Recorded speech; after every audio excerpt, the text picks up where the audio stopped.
लेकिन जब हम विपक्ष में हैं तो बारीकी से सरकार के हर कार्य को देखना पड़ता है। हाल ही में लोकसभा चुनाव संपन्न हुए और लोकसभा चुनाव विधानसभा चुनाव के पहले जो लंबे समय से कोई कलेक्टर या एसपी या कोई अधिकारी किसी एक जिले में रहता है, उनका तबादले होते ही हैं क्योंकि वो मैंडेटरी होता है, एक चुनाव आयोग के दिशा निर्देश होते हैं। तो अब ये तो वो नहीं कह सकते, दलील दे नहीं सकते कि लंबे समय से वो टिके हुए थे इसलिए बदलना जरूरी था, क्योंकि अभी लोकसभा चुनाव के पहले तबादले हुए ही थे। विधानसभा चुनाव के पहले जिनका समय 3 साल से ज्यादा हो गया तो वो सारे के सारे तबादले हो गए। कुल मिला के जितने भी कलेक्टर जिनको जिले की कमान संभाल रहे थे उनको बहुत थोड़ा थोड़ा समय हुआ था अपने जिलों की कमान संभालते हुए, लेकिन उसके बाद सरकार वही थी। ये अलग बात है कि मुख्यमंत्री बदला।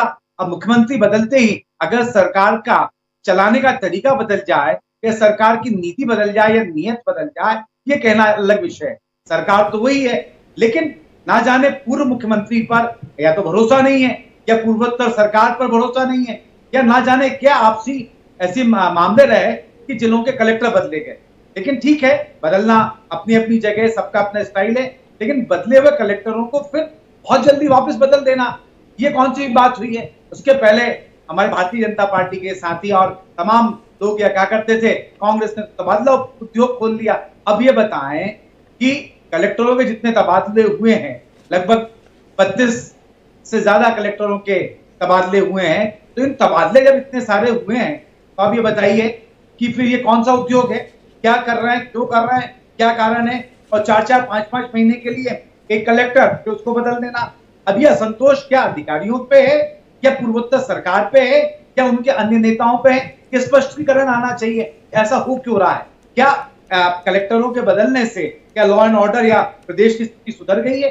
निश्चित रूप से ये विशेष अधिकार सरकार का होता है, अपने हिसाब से अधिकारियों के तबादले किए जाते हैं, कर्मचारियों के किए जाते हैं, उनपे भी अब पैन खुला है, 7 महीने बाद प्रभारी मंत्री मिले हैं तो निश्चित रूप से वो भी तबादले होंगे। लेकिन जो आपका प्रश्न था वो ये है कि हम इस तरीके से अगर प्रशासन को चलाएंगे निश्चित रूप से कसावट नहीं आएगी, क्योंकि किसी भी कलेक्टर को अगर आपने बनाया है, सोच समझ के अगर बनाया है, सोच समझ के तबादला किया है, तो उसे मौका देना चाहिए ताकि वो कुछ समय उस जिले में ठहर सके, रुक सके और वहां के विकास के कार्यों को कर सके। और ये तू आ तू जा, ये आया ये चला, ये चलता रहा तो जिला नहीं चलता है। कहीं ना कहीं जो मूलभूत समस्या है या विकास की अवधारणा वो रुकती है, थमती है। और इस सरकार ने अपने कृत्यों से साबित कर दिया है कि तबादला उद्योग ये चला रहे हैं। एक बड़ी सीधी बात है, मिलन भार्गव जी भारतीय जनता पार्टी के प्रवक्ता है, उनकी पार्टी का डिफेंड करना उनका धर्म है, फर्ज है, वो निभा रहे हैं। लेकिन ये बताइए, एक ही जिले के 8 महीने में 3 बार कलेक्टर का तबादला हो जाए, शहडोल और विदिशा में 2-2 बार कलेक्टर बदल दिए जाए तो सवाल तो उठती है ना।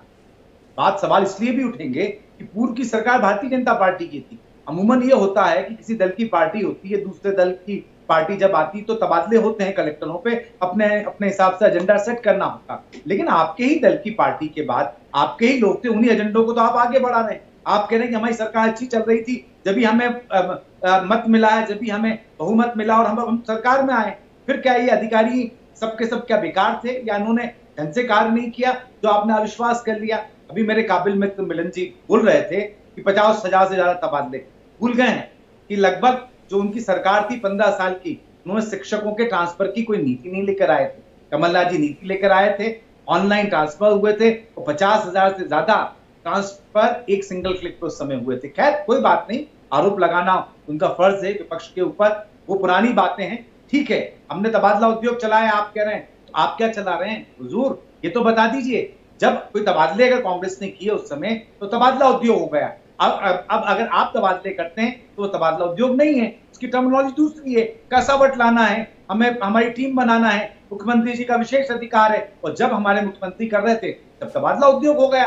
तो ये दोहरी बातें होती हैं कि हम लाख गुनाह करें, आप उसके बारे में कोई सवाल ना उठाएं, लेकिन आपने कुछ किया है, हम हजारों सवाल बिल्कुल आ रहा हूं, आपके पास ही आ रहा हूं मैं। विषय ये है कि आज ये जो ट्रांसफर लगातार हो रहे हैं, कहीं ना कहीं जिलों में जो काम होने थे वो नहीं हो पा रहे हैं, प्रभारी मंत्री बनने में भी लेट हुए हैं। आज 7 महीने बाद कहीं ना कहीं प्रभारी मंत्री वो दे पाए हैं। जिला स्तर पे जो काम होना था, जिला स्तर की जो मीटिंगें होनी थी, जिला सरकार की जो बैठकें होनी थी, वो 7 महीने से नहीं हो पाई। अब जाके वो तबादले वहां पे भी होंगे। हम तो आपसे आगाह कर रहे हैं, मिलन जी आप भी जरा कोशिश करिए, संगठन के आदमी है, कि जो सरकार में बैठे लोग हैं दुरुपयोग ना करें, ये सरकार आई है तो उसका लोगों के भलाई के लिए काम करें और ये तबादला उद्योग नीचे पे ना चलाएं। आप भी जरा कसावट रखिएगा आपकी सरकार के ऊपर, आपका भी फर्ज है।